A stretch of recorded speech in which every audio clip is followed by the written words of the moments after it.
Hi friends, அனைவருக்கும் வணக்கம். நீங்கள் பார்த்துட்டு இருக்கிறது ஹெல்த்தி லைஃப் தமிழ். இன்றைக்கி வீடியோவில் என்ன பார்க்க போகிறோம் அப்படின்னு பார்த்தீங்கன்னா, நிறைய பேருக்கு தூக்கத்தில் வறட்டு இருமல் வந்துகிட்டே இருக்குங்க. எதுக்காக இரும்புறோன்னே தெரியாது. அது தூக்கத்தில் மட்டும் இல்லை, பகல் நேரத்துலையும் இருக்கும். இரும்பி நெஞ்செல்லாம் கூட வலிக்க ஆரம்பிச்சிடும்.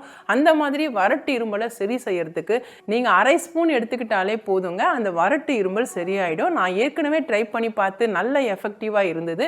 அதனால தான் இதை நான் உங்கள் கூட ஷேர் பண்ணுறேன். அதுக்காக நான் சுக்கு எடுத்திருக்கேங்க. நார்மலாக இந்த சுக்கு பார்த்தீங்கன்னா இந்த அளவுக்கு நாம் எடுத்துக்கிட்டாலே போதும். நான் மிக்சியில் சரியாக அரைப்படாதுன்றதுக்காக கொஞ்சம் பெரிய துண்டாகவே எடுத்திருக்கிறேன். நீங்கள் இன்னும் ஒரு துண்டு சேர்த்து கூட மொத்தமாக அரைச்சி வச்சுக்கலாம். இதை நாம் இடிச்சிட்டு தான் சேர்க்கணும்.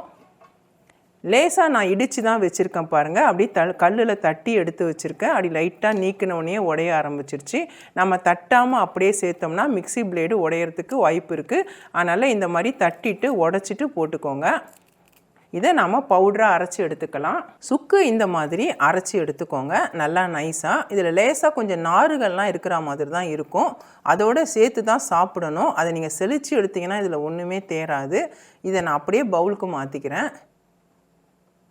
நல்லா ஆற விட்டுட்டு நீங்கள் மூடி போட்ட பாட்டில் இல்லை டப்பாவில் ஸ்டோர் பண்ணி வச்சுக்கலாம். நாம் அரைச்ச சுக்கு பொடியை நான் வேறு ஒரு பவுலுக்கு மாற்றி வச்சுட்டேன். நல்லா ஆற விட்டுட்டு நம்ம பாட்டிலில் ஸ்டோர் பண்ணிக்கலாம்.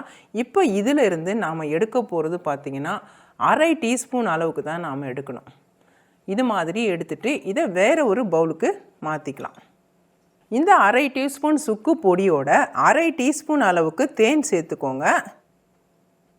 நல்ல சுத்தமான தேனாக வாங்கிக்கோங்க. சேர்த்துட்டு இதை அப்படியே நம்ம இதில் ஊற்றிட்டு இதை குழச்சி விட்டுக்கலாம்.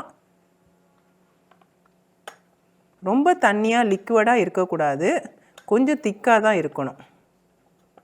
நாம் சேர்த்த அரை டீஸ்பூன் தேன் பாருங்கள் கரெக்டாக இருக்குது. நல்லா லிக்விடாகவே இருக்குது. ரொம்ப லிக்விடாக இல்லாமல் நம்ம நாக்கில் தடவுற அளவுக்கு திக்னஸ் இருக்கணும். இந்த மாதிரி நல்லா கலந்துடுங்க. கலந்துட்டு எடுத்திங்கன்னா அப்படியே ஒரு அரை டீஸ்பூன் அளவுக்கு நமக்கு வரணும். அதுக்கு மேலே வரக்கூடாது. இந்த அளவு தான் நமக்கு கரெக்டாக இருக்கும்.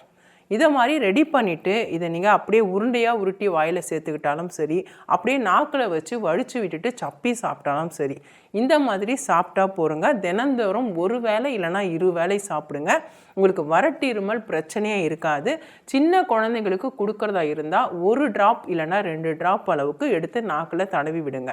அந்த அளவுக்கு செஞ்சாலே போதும். எப்போ பாரு இரும்பி நெஞ்சு வலியில் அவதிப்படுறவங்க இந்த மாதிரி நீங்கள் தயார் பண்ணி சாப்பிட்டாலே போதும். இந்த சுக்கு பொடியை நீங்கள் மொத்தமாக பண்ணிக்கிட்டு தேன் கலந்து காலை மாலை 2 வேளை சாப்பிட்டுட்டு வந்தீங்கன்னா உங்களுக்கு வறட்டு இருமல் பிரச்சனையே இருக்காது. கண்டிப்பாக ட்ரை பண்ணி பாருங்கள். அவ்வளவுதான் ஃப்ரெண்ட்ஸ். உங்களுக்கு வறட்டு இருமல் பிரச்சனை இருந்ததுன்னா இந்த ரெமடியை ட்ரை பண்ணி பாருங்கள். 100% உங்களுக்கு ரிசல்ட் கிடைக்கும். ட்ரை பண்ணி பார்த்துட்டு எப்படி இருந்ததுன்னு எனக்கு கமெண்டில் சொல்லுங்கள். உங்களுக்கு இந்த வீடியோ பிடிச்சிருந்தா லைக் அண்ட் ஷேர் பண்ணுங்கள். நன்றி, வணக்கம்.